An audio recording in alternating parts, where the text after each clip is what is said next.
Professora Valdiana Gomes, com vocês para mais uma videoaula, a nossa aula remota, tá certo? Espero que vocês estejam bem.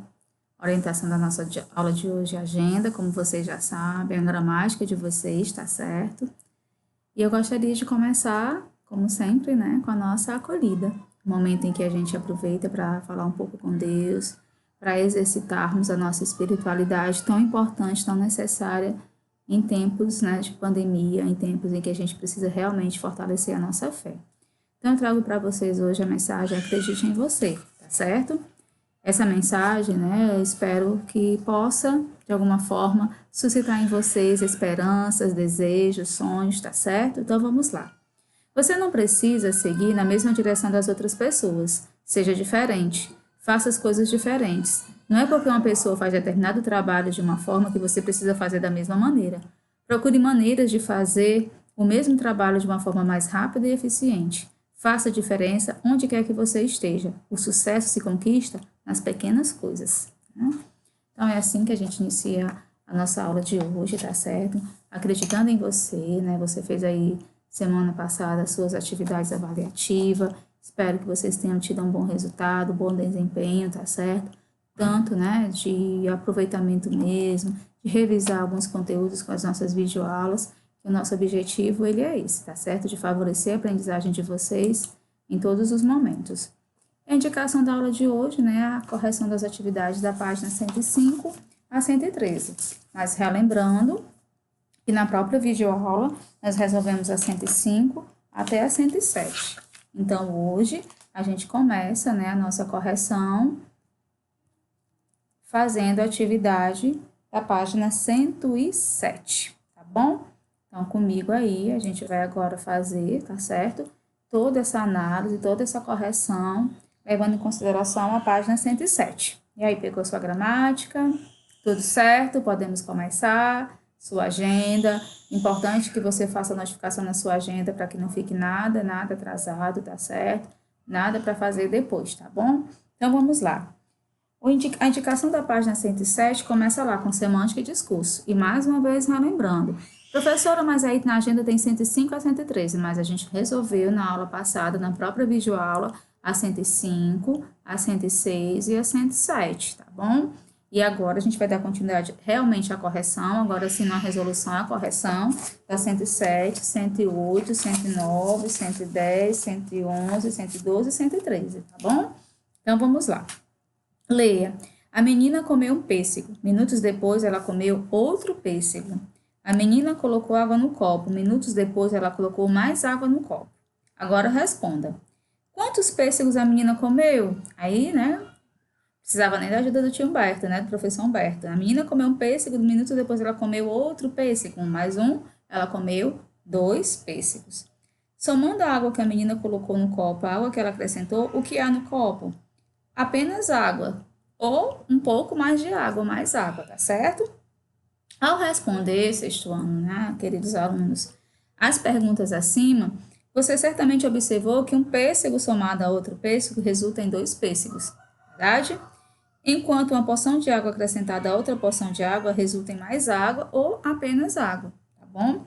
Assim, entre os substantivos, há aqueles que são contáveis e outros que não são contáveis, né, como nós vimos. Os substantivos contáveis são aqueles que designam seres que, somados uns aos outros, resultam em um plural, né? Um homem mais outro homem, 2 homens.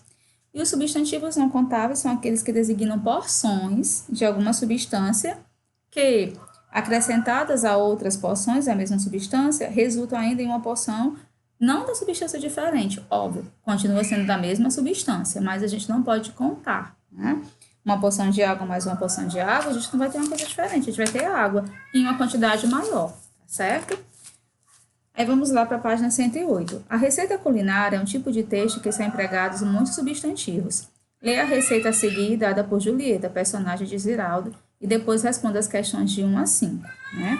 Então, você deve ter lido aí esse seu texto, e a gente vai para as questões da página 108. Observe a imagem de Julieta ao lado do título Bolo de Fubá e a do garoto Juninho no final da história. O que elas sugerem sobre o que está apresentando? Né? De novo, o que elas sugerem sobre o que está sendo apresentado? Aí o que a gente responde, né? Depois de ter lido, sugere que se trata de um programa culinário de TV, verdade? B. Que expressões podem confirmar a resposta que você leu no item anterior? Aí você vai lá e vai pegar alguma informação, alguma dica, alguma pista que o leve a chegar à conclusão final. Então, se a gente está levando em consideração que o programa está sendo gravado, então você vai ser o quê? Que palavras estão ditas lá no texto? No A e corta, que são palavras dignas, né, de uma apresentação, de uma gravação. Segunda questão. No segundo quadrinho, um quadrinho que abre a história, Julieta pede à mãe que ajude a fazer o bolo.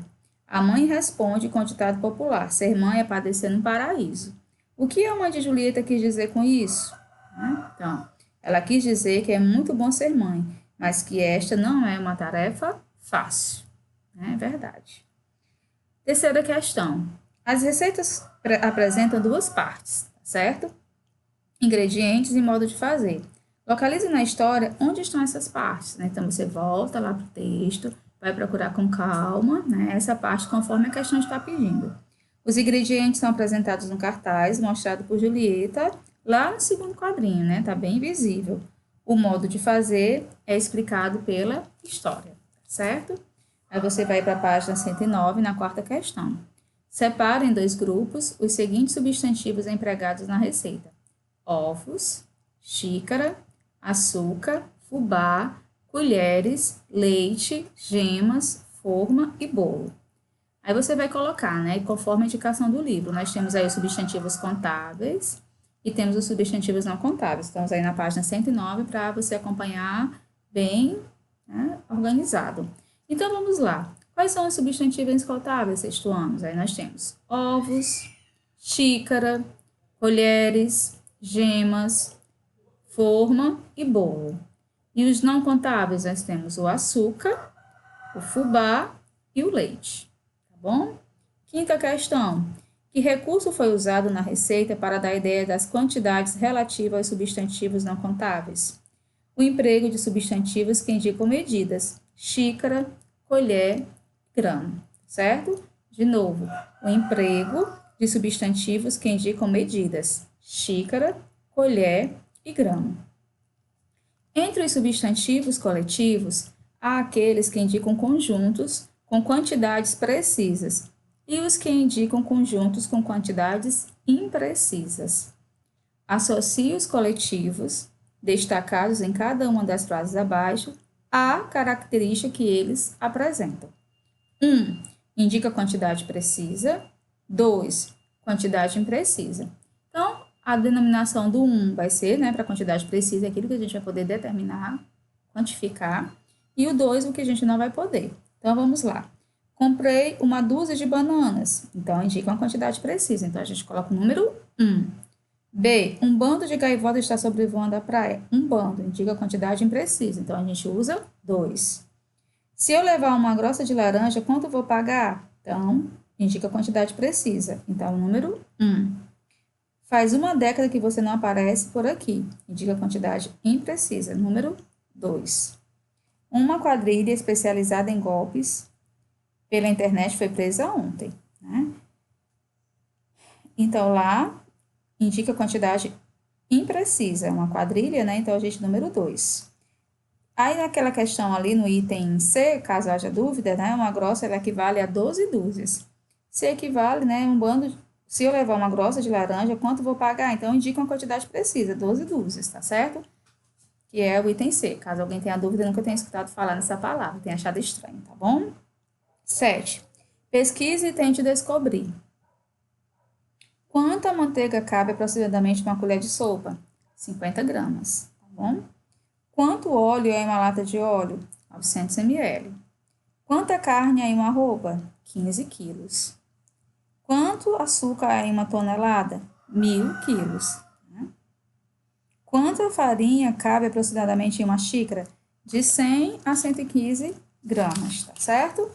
Aí nós vamos aí para a página 110, tá certo? Separe em duas colunas as expressões a seguir. Aí preste bastante atenção. A questão, ela pede que você separe em duas colunas, tá bom?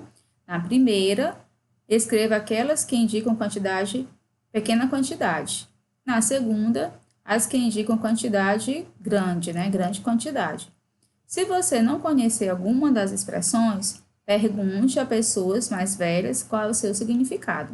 Aí, qual a primeira função nessa questão? O que você vai fazer primeiro como um aluno pesquisador? Você vai ler essas palavras, né? Um punhado de terra, um dedo de prosa, um pingo de gente, uma montanha de papéis, uma carrada de problemas, um bocadinho de mel, um tiquinho de arroz, um horror de gente, um par de coisa, um toró de lágrimas, né? Então, você faz toda essa análise. Então, vamos lá. Lembre-se, na primeira coluna, nós vamos escrever que indicam pequena quantidade. Na segunda, nós vamos escrever grande quantidade. Então, vamos lá. Pequena quantidade, na primeira, qual vai ser? Um punhado de terra, confira aí comigo. Um pingo de gente, um bocadinho de mel, um tiquinho de arroz, um dedo de prosa. Na próxima, coluna, grande quantidade. Uma carrada de problemas, um horror de gente, uma montanha de papéis, um par de coisa, um toró de lágrimas. Certo? Então, primeira coluna, pequena quantidade. Segunda coluna, grande quantidade. E agora, né, a gente vem para no final da aula passada, a gente fez uma observação, algumas orientações para essas questões, que é o uso da letra X ou CH. Nos textos a seguir, faltam algumas palavras, que o professor vai ditar, lê-os e depois de completar os releus. E foi muito válido, né, vocês terem me dado um retorno dessas palavras. E o que foi que eu fiz? Eu gravei um áudio e coloquei no grupo do WhatsApp para que vocês colocassem.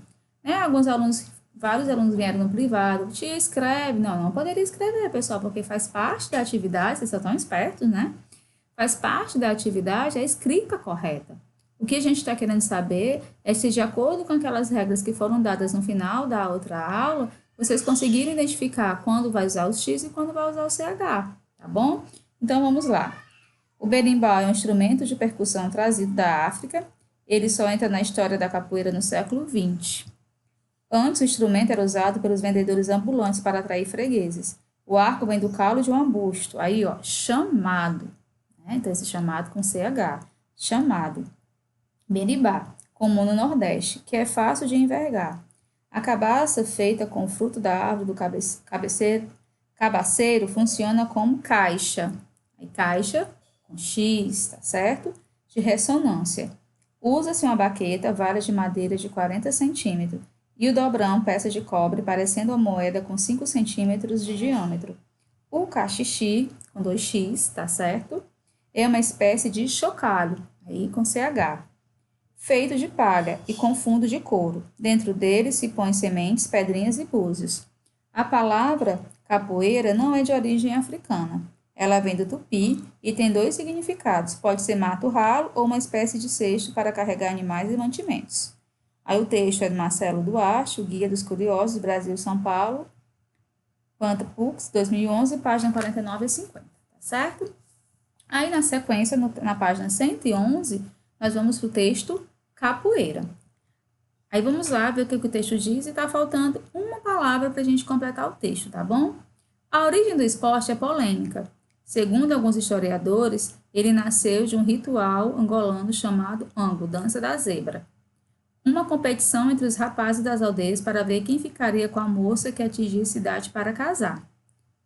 Com o tempo, a prática se transformou em exibição, com X, tá certo? Parabéns aí para quem acertou. De habilidade e destreza. Ela se espalhou pelo mundo por intermédio dos escravos. Tá bom? Foto do artista plástico Caribé em 1991. Primeira.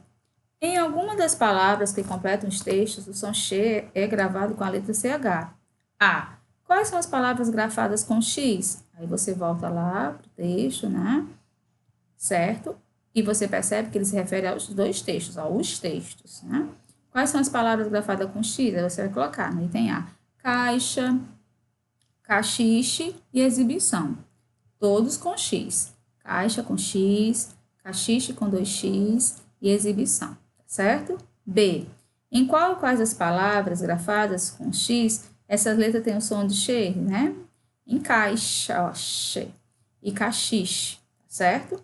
Na outra palavra grafada com X, que outro som essa letra apresenta? Som de Z, né? Exibição, tá certo? Z, né? Tem o som de Z. Segunda, em quais das palavras completa o texto com X é gravado com a letra CH? Aí, chamado e chocalho, tá certo? A gente tem aí chamado, que é com CH, e chocalho. Terceira questão. Observe as palavras caixa, queixo, certo? E trouxa. Em todas há o emprego da letra X. Também há um encontro vocálico que precede essa letra. A. Que tipo de encontro é esse? Ele é um ditongo, certo? Que regra é possível deduzir da resposta anterior? Explicite essa regra completando a afirmação. Aí você vai, fácil, você pode pesquisar na sua gramática que foi dito na aula anterior. Depois de ditongo, emprega-se a letra X para grafar o som. Nas palavras exibição, exatidão, exemplo, êxodo e exumação, também é empregada a letra X, como vocês podem observar. Observe o que há em comum nessas palavras. A letra X apresenta que som? O som de Z. Né? Que tipo de letra precede a letra X? A letra E. Né? Que tipo de letra aparece depois da letra X? Vogal. Certo? Vamos lá. Página 112. Que regra é possível deduzir das respostas dadas nos itens anteriores? Complete a afirmação com a explicitação dessa regra. Então, vamos lá.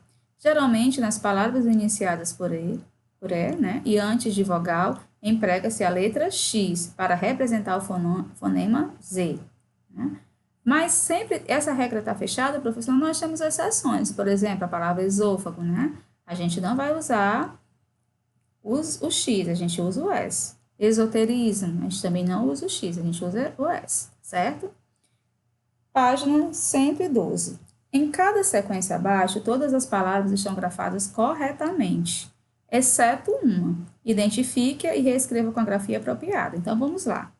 O que a gente vai encontrar aqui? Enxada está certo, enxoval está certo, enxurrada está certo, enxaqueca está certo. Qual é a palavra que está errada? Enchente, que não é com X, é com CH, tá bom? Bochecha, chavena, chamego, chamuscar, chafurdar. Qual é a palavra que não está correta? Vamos procurar chamego, que não é com X, como está escrito. Chamego se escreve com CH. Aí você escreve do lado. O item C, cochilar, luxação, relaxar, rixa e vexame. Quando a gente só pronuncia, a gente nem verifica, mas quando a gente olha para o item e volta e analisa, a gente vai perceber que cochilar não é com X, é com CH. Aí, shampoo, mexer, xingar, xereta e xarope. Aí a gente escreve shampoo, que é com X. Mas, professor, a gente vê nos rótulos com CH, né? Às vezes é uma marca, derivações, tá certo? Faxineira, piche, graxa, laxante, xícara. Olha aí. Então, a gente encontra o quê? Piche, que não é com X, é com CH. Cartucho, inchar, chibata, chucro, espichar. Aí a gente encontra o quê? O chucro, que é com X e não com CH. Observando que todas as palavras a seguir apresentam M, ou NE, ou ditongo antes do som X, complete-as com X ou CH, conforme for apropriado. Aí vamos lá. Encharcar, CH. Enxergar, X. Enchente, CH. Mexilão, X. Encherido, X. Rouxinol, X. Enxaqueca, X. Enxovalhar, X. Trouxa, X. Encher, CH. Mexerico, X. Paixão, X. Enxugar, X. Mexer, X. Enxotar, X. Mexa, CH. Queixo, X. Mexicano, X. Mexerica, X. Enxerto, X. Há na língua portuguesa palavras que têm a mesma pronúncia que outras, mas sentido e escrita diferente. Essas palavras são chamadas de homônimas. Veja um exemplo. Bucho, estômago dos mamíferos e dos peixes. Bucho, arbusto, originário da Europa e da Ásia. Um com CH e o outro com X. Com auxílio do dicionário, deu o significado dos homônimos. Aí, cheque, ordem de pagamentos com CH. Com X, jogada no jogo de xadrez, entre os árabes, chefe de tribo ou soberano. Taxa com CH, pequeno prego. Taxa com X, imposto, preço. Taxar, acusar, censurar, com CH. Taxar com X, estabelecer imposto. E agora a gente vai completar o poema a seguir, né, com as frases, com as palavras, aliás, que irei ditar para vocês, tá certo? Foi feito o áudio lá no WhatsApp, mas a gente só dá uma retomada aqui. Olha aí, ó. Remexe, né, o título do texto é xodó, aí remexe com X, mexe com X, o chachado, 2x. Tá puxado, X, desmanchou, CH. O cacheado, também CH, no cabelo da Xaxá. Xi, né, com X. O Xavier tá chegando, CH. É sexta-feira, né, X. Mão inchada, CH. De tanto puxar, X. Enxada, X.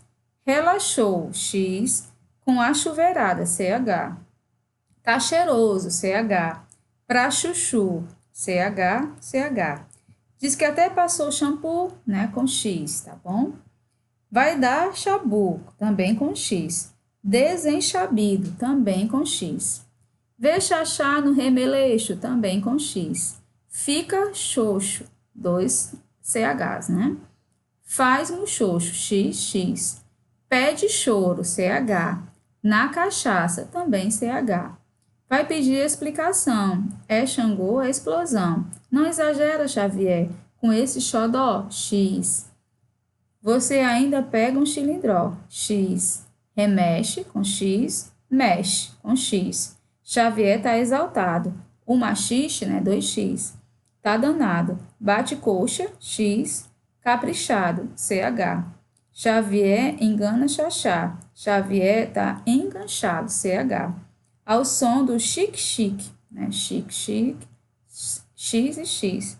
Dança até um chilique, CH. Que charme, enxachá, CH. Tá bom? Então, a gente tem aí, alfabetando, Paulina, né? E essa foi, né, a correção da nossa aula de hoje, tá certo? Então, até a nossa próxima aula, tá certo? Espero que vocês, né, tenham gostado. A gente termina aí a nossa aula com um abraço carinhoso. Fiquem com Deus e até a nossa próxima aula.